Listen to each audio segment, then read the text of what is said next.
Test, test, test. This is One Nation, Indigenous Peoples Law for Voices from Indian Country out here in McLeod, Oklahoma. Kickapoo Tribal Elder, Grandma Helen.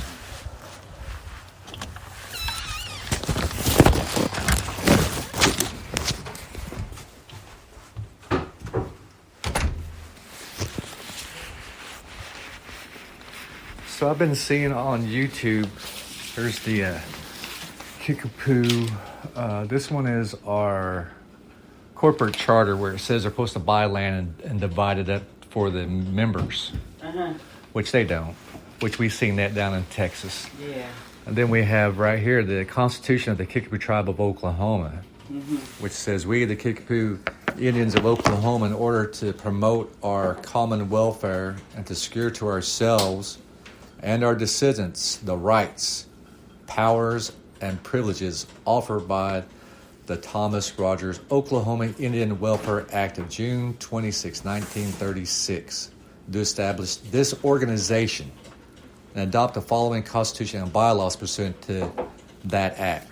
That's how they formed the corporation, the business. Yeah. It's not a government, it's a business. Right. And with this business, it's supposed to fend for us. Kind of like what Herman says, there's the unknown warrior, Kitchashawano. That's what this business is supposed to be. This organization is supposed to be that invisible warrior for you. Yeah. To give you a better house than this, to fix your road, to give you a helicopter if you want a helicopter. You're right. But we have been robbed by the people they put in there, stating that they're of us, but they're not. Because if they were, they would be among us right now. Yeah.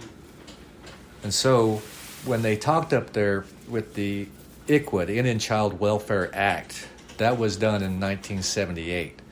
Since then, they've learned. They said, oh, crap, we're going to kill off the people.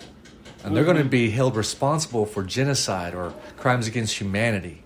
So they made the 1982 Oklahoma Indian Child Welfare Act to keep the children in the culture of the parent by using the ceremonial law, because your code of laws and preamble say to protect you with the rights, powers, and privileges of that treaty.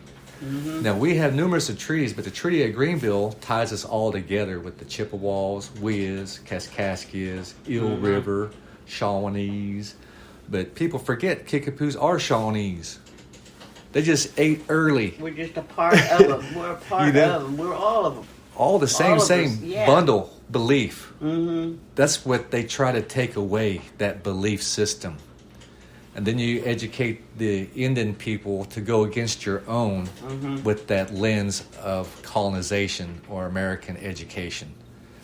To come back to say, oh, low is the Indian man. What they meant to say is, look, not how low as he is. You know, that's they keep us low. Yeah. Yeah, to this day, even here at this corporation with those selected, not elected, because there's a Kickapoo Council. This Kickapoo Council has got to be formed. Well, it's here. There's the paperwork. It's just actually meeting and applying this and getting that out. So what I've done was I've made some podcasts that people can listen to. So I'm trying to come out to here, like with here. I can meet people here and have a podcast with them. What is your concerns?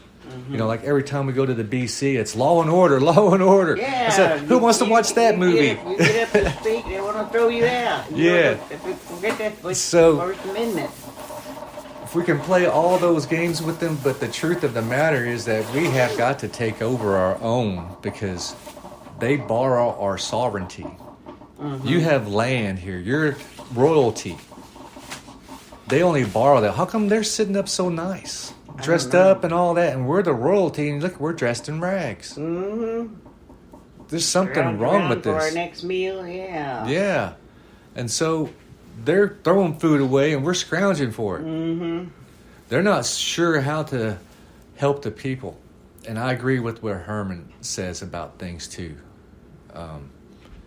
He says a leader should know how to name his people and put them away. That's a good leader for his people. He says, I just want people to say this about me. He helped his people. Mm-hmm. 20 years down the road, that's what he wants. I said, well, we need to do it today. We can't wait 20 years. There's no more 20 years. Him and I ain't going to be here in 20 years. And I forget every time when John opens that up, I forget to say things. Because I want to, but I don't quite know the authority Critter has given me in that house yet. Because when Herman calls home, I'm supposedly in that spot, what he tells me. So only Creator can do that. You know, put you in your family, or for us meeting even right here, right now. Is that we have got to educate our own people that they are the royalty. They're the major shareholder. The full-blood indigenous is the shareholder that has all these protections. Yeah. And this little change stuff they give, and I think it's a trap. They try to bait people to come up there so they can arrest them.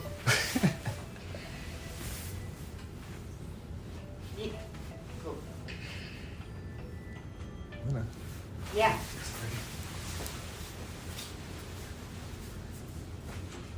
No, that's all right. Huh. Oh, this early? Oh. Oh, okay. Mm-hmm. Do you want sugar? Uh-huh. Me neither. You can go probably about 8:15, something like that. That was, well, yeah. Oh yeah, 9:15. Yeah. Yeah. Because it just take you about 20 minutes to get there.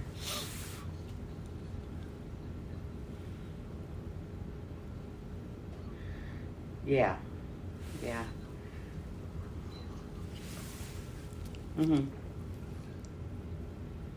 Yeah. Yeah. Mhm. Mhm. Yeah. I'll be ready.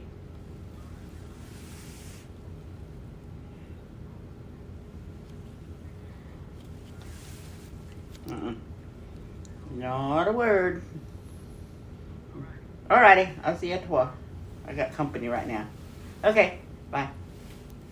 Where's the? Oh, they're at a funeral place. At a funeral, Walker's funeral home. Oh, over there in Tecumseh. Yeah. They're not doing Indian. They dressed him as Indian. And See, that's what happened with my Aunt Zelda, right? We had our kinfolk pass, and she asked, "You know anybody that can help?" So I gave her Herman. Herman got moccasins and all that. Took him to the church. I said, "You know, he gonna show up there, and there's that guy that says, you can't come in. You're dressed all wrong. This is for mansions. This is a mansion in Pearly Gates. What are you doing here? We don't even have them down here. You know, why would we want that to entice us to go up there? Yeah. You know, you're in the wrong heaven." That's what the Indians used to say a long time ago. Don't go to white man church, you know. That's just, they say when you die, you know, you don't belong here. You're Indian, you know. You need to go over there, and then you go over there, and you say, you don't belong here. You go in white man church. Yeah. They send you back, you know, and you're going to wander back and forth. Kind of like Herman says. Mm-hmm. You're going to keep going back and forth. Mm-hmm. And so that's it. The back and forth. Yeah. I've learned a lot when I was staying with him. Mm-hmm. You know, just being there. He's a smart man. Really is. And I've got to get that knowledge. Mm-hmm. You know, I have to. I just don't have the capabilities of funding to be like him. He's got money to do anything. I don't. I have to go do things to... I do too. I got to scrounge around. Yeah. Scrounge. That's exactly right what we do. We scrounge. And, you know, but we have time as an asset. And so with that time I use with podcasts to call this one Voices from Indian Country, where I come out to talk with you and Herman and people to address these issues. Because like Congress, and then what I saw on YouTube about the Indian Child Welfare Act, when they come from the East Coast, when they met us first through treaty, which is a global thing, so that's what they do around the globe. They are no treaties. So they got here and they met us. We're treaty people. Here, can you get this dog? There's a dog? Take it outside. It's almost. Okay. Oh, definitely. Oh, yeah. I got company right now. Come on, baby.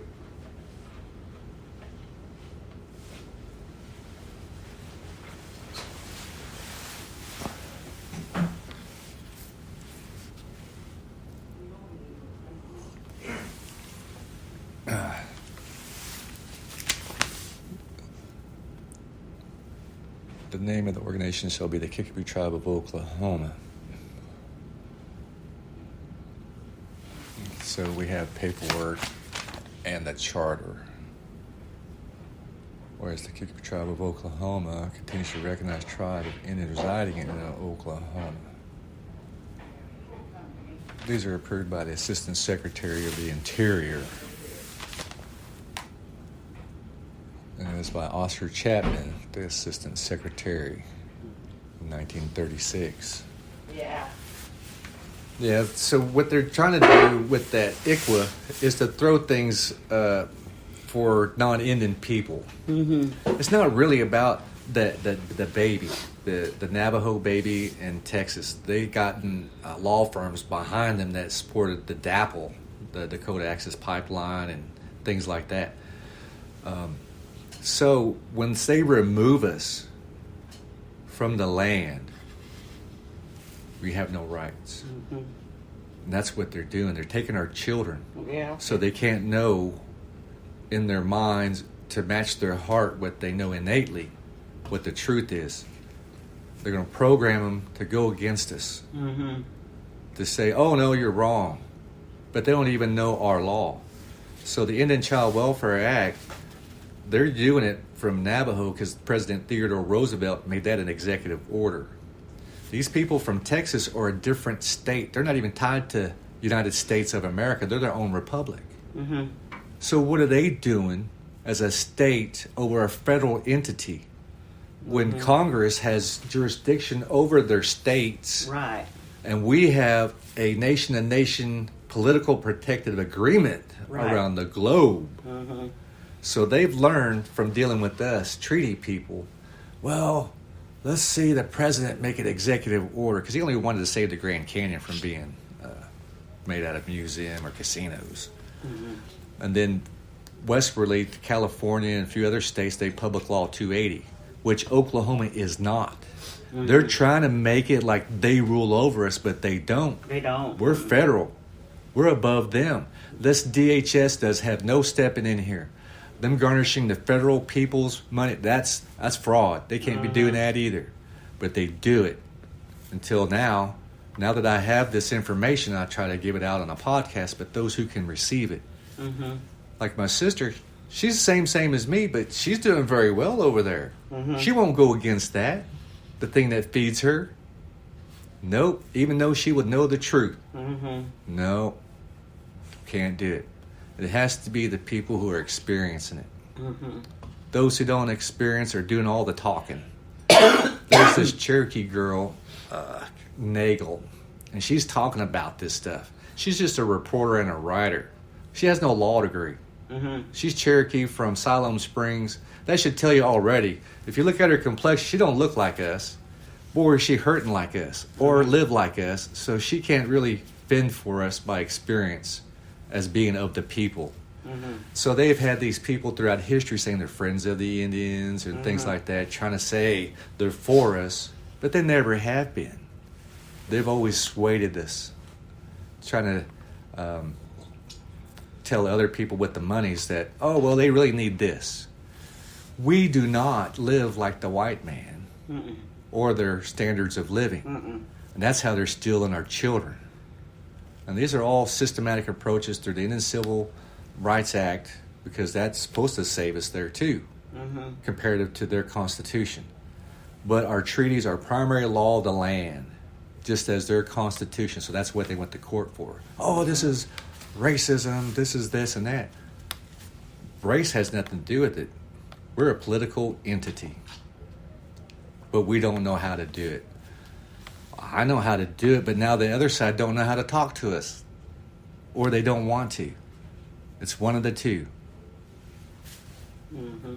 So the only way I can figure out how to do the next thing